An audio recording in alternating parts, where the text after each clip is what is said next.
Josh Whitman held his annual media roundtable on Thursday, and some of the things he said, Illini fans, get ready to be excited.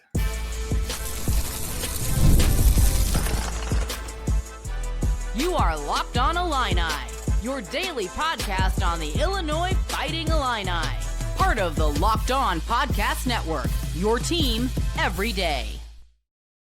Welcome one, welcome all to another edition of Locked On Illini. Thank you all so much for making us your first listen each and every day. Today's episode is brought to you by Game Time. Download the Game Time app, create an account, and use code LOCKEDONCollege for $20 off your first purchase. My name is Sonny Verma, your host here at Locked On Illini, where I continue to provide you coverage daily. That's right, every single day of the beloved orange and blue. I ask for nothing in return, but if you feel nice, if you can hit that like button, if you can smash that subscribe button, make sure you're subscribed to the channel. Again, I think I'm about 800 short of my goal of reaching 4,000 subs on YouTube before we kick off this season. Speaking of kicking off next season, Josh Whitman held one of his annual roundtables, and let me tell you, this wasn't a typical AD check-in. From NIL to revenue sharing to changes in football scheduling, and Kasparas and Will Riley both getting drafted, Whitman dropped some serious insight to where Illinois athletics are headed, and I've got some thoughts to it, so let's get into it. First, let's talk about the elephant in the room, and that's the House settlement and what it means for the future of Illinois athletics and, quite honestly, just college sports. Josh Whitman didn't mince his words. He called it the most comprehensive reform in the history of collegiate athletics. And you know what? He's not wrong. For the first time, schools like Illinois will be allowed to directly share revenue with their athletes. Let that sink in. We're officially moving past the era of education as compensation and into something entirely new. Whitman said Illinois voted in favor of the settlement along with other Big Ten schools, but admitted the timeline actually caught everyone off guard. Josh said, "We applaud the change philosophically," he said, but the details came together very quickly. Translation: Illinois supports this, but they're still trying to figure out what it's actually going to look like. Who gets paid? How much? Where's that money come from? And how do you know that while still funding the academic support, nutrition, facilities, the stuff that we don't always see, but matters absolutely just as much? It's kind of a balancing act. And Whitman acknowledged that the fall of 2025 is coming really, really fast. And that's when these changes are expected to go into effect. And folks, this isn't just a compliance issue. This is about survival in big-time college sports. He made it clear all athletic programs, including those in the Big Ten, face very real financial constraints. So yeah, it's happening, and it's going to reshape everything as we know it. Now, here's where I really appreciated Josh's honesty. He said point blank, "Your expectations on the scoreboard and in the stands have never been higher. And with the changes now on the horizon, our ability to meet those expectations, to drive your active participation and support, has never been more important." That's Josh speaking directly to you, me, and the fan base. Let me translate that for you. Illinois needs you now more than ever. You want a football team that competes in an expanded Big Ten, a basketball program that keeps sending guys to the NBA, a women's basketball team that continues to keep climbing, then the support has to match the ambition. Season tickets, iPhone donations, just showing up, sharing content like Locked On Illini, talking Illini every single day. Because now we're in a model where schools that generate fan interest can actually use that momentum to directly support athletes. It's not just about cheering anymore. It's about fueling this program.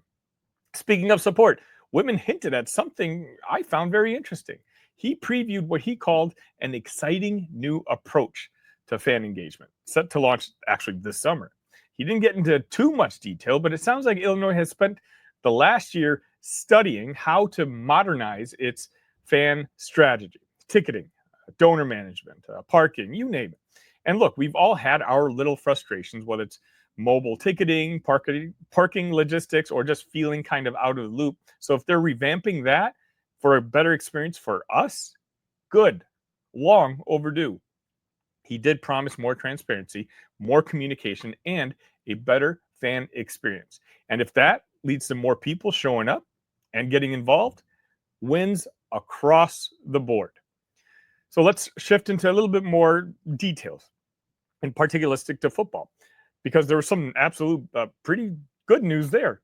The Missouri series, it's been trimmed. Originally scheduled for 8 games, it's now down to 6, starting in 2026 and wrapping up in 2032. And while that might disappoint some folks, my everydayers in here know that makes me ecstatic. The non-conference schedule window is shrinking, especially with the Big Ten adding USC, UCLA, Oregon, Washington. The reality is every game, especially in college football, has to serve a purpose, whether it's for strength of schedule, recruiting, or TV dollars. Whitman also dropped a couple notes on the 2025 football schedule. Looks like USC is going to be the homecoming, which I found very interesting.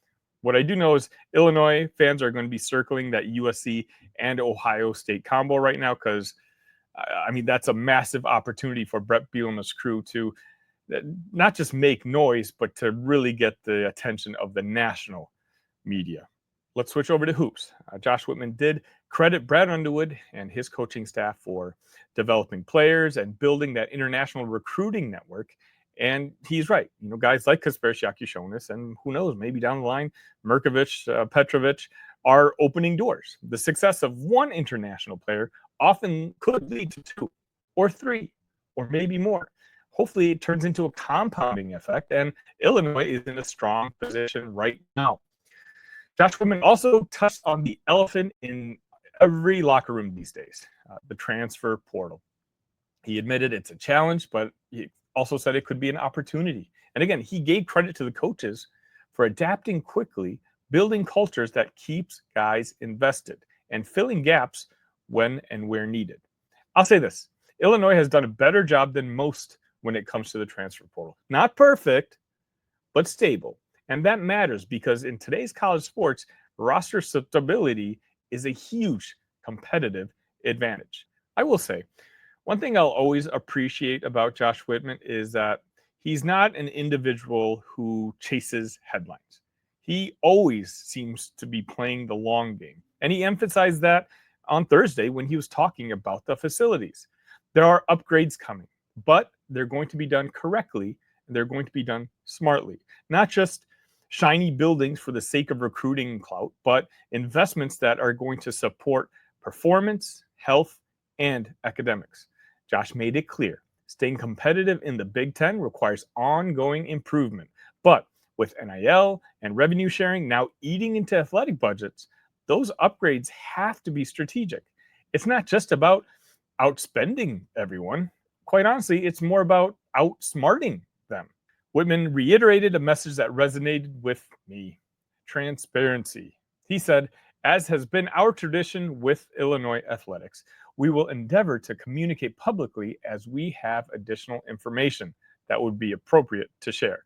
In an era where athletic departments are playing defense 24/7, legal challenges, player movement, financial pressure, Whitman's approach stands out. Be open, be real, and bring the fans along for the ride. And let's not forget the closing message. With our loyal family, we'll make decisions that position Illinois athletics for a championship future. That's the vision. That's the goal. And that's the standard now. So where does that leave us? Josh Whitman didn't pretend to have all the answers, but he showed leadership in a moment where a lot of ADs are playing catch up. Illinois isn't waiting for things to happen. We're building a plan, getting in front of the changes, and making sure this program doesn't just survive, but thrives. I don't know about you, and I'm not trying to speak for you guys, but I say this all the time on the show. As long as we have Josh Whitman in charge of Illinois athletics, I'm extremely excited about the future, and I think the possibilities are absolutely endless. Let me know what your favorite moment of this roundtable was. Is there something that stuck out with you? I'm curious for your thoughts.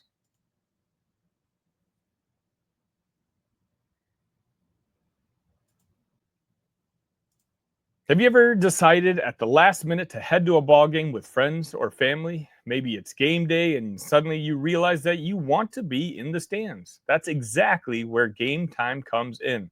It's the easiest way to grab last-minute tickets without the stress. With the money you save on tickets, you can splurge on food, drinks, merch, or even invite a bigger group to come with you.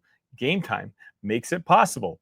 Game Time makes buying tickets fast and simple. Prices on the app actually drop the closer you get to first pitch. And they've got incredible last-minute deals, clear seat views, and a lowest price guarantee that takes the worry out of buying. Want to know what the view is going to look like from your seat? Don't worry, just check out the Game Time app and it's going to show you seat views right in the app before you buy, so you know exactly where you'll be. Take the guesswork out of buying tickets with Game Time. Download the Game Time app, create an account, and use code LOCKEDONCollege for $20 off your first purchase. Again, create an account and redeem code LOCKEDONCOLLEGE for $20 off. Download the Game Time app today. Last minute tickets, lowest price, guaranteed.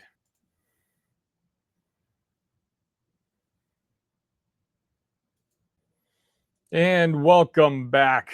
On Wednesday, we got to watch history, experience history, as two Illini players were drafted in the first round of the NBA draft. Kasparas Jakucionis went to the Miami Heat at 20.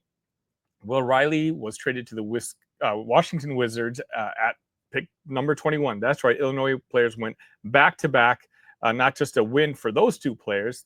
Again, I think it's a big win for Brad Underwood. It's a big win for the program. And honestly, that's a win for every recruit watching from overseas or across the country and asking, hey, can Illinois get me to the next level? Short answer, yeah. A long answer, let's talk about it. Let's start with Kasparas. I've been saying for months, I think he's one of the more underappreciated players in this draft. In fact, I think he's went way underappreciated by the Illinois fan base. And you know who I feel now my opinion was just validated by? The Miami Heat. Of all the franchise, were the ones smart enough to snag him. Because let's take a look at what they need. A big guard, an elite vision, someone who can operate in a pick and roll, and a guy who has very high IQ. That's Kasparas Jakucionis. He can make your offense smoother and set up everyone around him for success. At Illinois, he did that from day one. He didn't necessarily play like a freshman. He played like a guy with a 10-year EuroLeague resume. And now he's going to Miami, a franchise that's built around work ethic, accountability, and squeezing every ounce of potential out of their guys. You guys want to talk about fit? This is it. Heat culture plus Kasparas equals a very scary long-term outcome for the rest of the league. Now, let's be real. Obviously, there's things that still need to be cleaned up. The turnovers, still a thing. He's got to tighten up his decision-making and keep things simple. And defensively, yeah, he's got some work to do when it comes to guarding quicker guards. But again, it's the Heat. Sure, I wish Kasparas went higher. I'm shocked that he was not a lottery pick. And secretly, I did wonder if he was going to be drafted by my Chicago Bulls. But if this is the end case, and in my opinion, he goes to arguably the best culture in the NBA, I mean, Eric Spoelstra and the staff don't miss when it comes to development. They'll coach the potential into him. And Illini fans, we should be beaming with pride right now, because Jakucionis isn't just representing us in the NBA. He's proving that our program develops pros. He came with a high ceiling, sure, but it was Brad and the staff that led him to be the lead guard, that gave him the keys. We saw it first. And now Miami gets to watch the next step. Now let's switch on over to Will Riley, number 21 overall, to the Washington Wizards. And if you're asking me, quite honestly, I think it was one of the best possible landing spots for Will. Washington is rebuilding. They're not looking for a finished product. They're looking for upside. They're looking for guys who can grow into stars. And Riley, I think, could potentially fit that mold. Remember this. Will was the Big Ten Freshman of the Year, but that stat doesn't tell the full story. He came off the bench, sure, but he was always at the end of the game. He was on the court. He was a bucket. He scored in a variety of ways, and off the bounce, as a cutter in transition. He had games where he looked like he could be a lottery pick, but his production was streaky. He'd follow up those breakout games with 2 for 10 nights, and the consistency just wasn't there yet. And that's okay. Again, keep in mind, he reclassified. He was one of the younger players in the entire country. He was just adjusting to the physicality and the pace. That's why I think Washington makes so much sense. They're going to give him time. There's no pressure to win 45 games next year. They just want him to play, to develop, get stronger, learn the pro game. He's already a creative scorer. If he improves that shot selection and adds muscle, he becomes a 6'8" playmaker who can play the 2, the 3, or maybe even a small ball 4. And that's kind of where the NBA is headed, and the Wizards know it. He joins a young core with Trey Johnson, who was drafted in the top 6, I believe it was, Alex Sarr. And the beauty of that setup is he doesn't have to be the guy from day one. He can find his rhythm. He can pick his spots, and he'll get the leash to play through his mistakes, similar to what he did with Illinois this past season. So to recap, let's zoom out for a second. Jakucionis to Miami, Riley to Washington, back-to-back first-round picks. Let that sink in. I wasn't even sure if I read the stat right, but I saw that this was the first time since the early 2000s Illinois has had consecutive first-round picks. And what's even more impressive is that both of these guys were freshmen. One an international guard, the other long, wiry Canadian-American who barely just turned 18 when the season started. That's not luck, guys. It's development. That's Brad Underwood. Say what you want about transfer portal misses or tournament finishes, but this staff is producing pros, and that does matter for the long-term health of your program, especially with NIL and the international recruiting game heating up.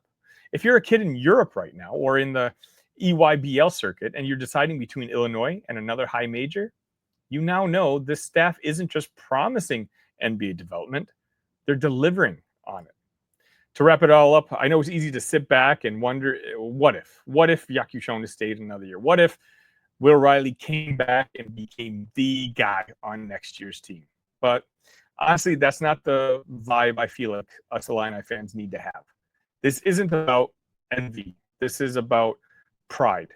Illinois was a launch pad. We were the place that gave them the opportunity, the platform, and the trust.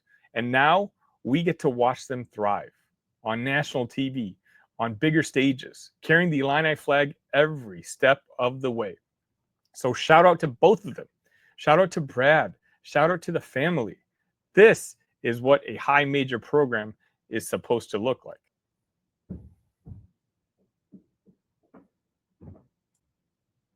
And welcome back. If you haven't already, make sure you've hit that like button on this particular video. And if you're listening to this on the audio side, which I know a lot of you are, keep in mind, I just found out a couple weeks ago that Locked On Illini is the second most downloaded on the audio platforms when it comes to Illinois sports. Guys, I've been doing this show for just 13 months. In 13 months, you've helped me build the second biggest platform for Illinois athletics. I'm so completely honored and humbled by the community. And if you are on the audio side, I know I usually ask for likes on the YouTube side, but please, if you leave me a 5-star review, that really does help with all the analytics, the algorithms, and quite honestly, it shows the Locked On Network that they made the right choice to bring on a Locked On Illini show and to keep one going moving forward. A couple news before I let you guys go. Max Sutter, obviously, unfortunately decided not to come to Champaign. I do wish him luck. I think it's one of those situations where I can't necessarily blame him for wanting to go to Alabama. Alabama is still Alabama, and they have a need for the tight end position. I think Illinois gave them an honest run, and I think a lot of fans aren't giving credit to just how close we were in this battle. But ultimately, Max Sutter is going to be going down to Alabama, and who knows? Hopefully things work out for him. I'm never going to wish ill for a kid, but if things don't, for whatever reason, I do think that he'll have a home here at Illinois. We still have to hear back from J.C. Anderson. Again, I'm not necessarily feeling all that positive on that one either, but I do feel very positive about Will Vala, the tight end that we did get in to commit to Champaign. And again, that's just Brad doing his homework and understanding that, hey, he needs to have backup plans just in case. Again, I'm not going to feel bad about it because Brett Bielema has been just on fire on the recruiting trail right now. But sometimes, you're going to swing and miss every now and then too. And I'd rather swing and miss to the Auburns, the Alabamas, the Ohio States, and rather not swing and miss to the Purdues or the Central Michigans like maybe we did in years past. That's going to just about wrap it up for this edition of Locked On Illini. Thank you so much for making us, again, your first listen today. For your second listen, check out the Portal Show. Brian Smith has the latest rumors, portal entries, and signings. Be the most informed fan on the rapid changes to the college football landscape. Find the Portal on YouTube or wherever you listen to podcasts. If you didn't catch it on Thursday, the Big Ten squad, I was a member on the panel because we discussed Illinois, the over-under 8.5. I, of course, had us going over. Unfortunately, some of my fellow panel members did not have us going over. So definitely go back to that video if you didn't check it out already. Leave a comment and let the other guys know that they were wrong, at least the ones that took the under. Got a whole bunch of content for you coming up. If you don't want to miss a thing, again, make sure you're subscribed to the channel. Make sure you hit the like button on this one. And until next time, ILL. Love you guys.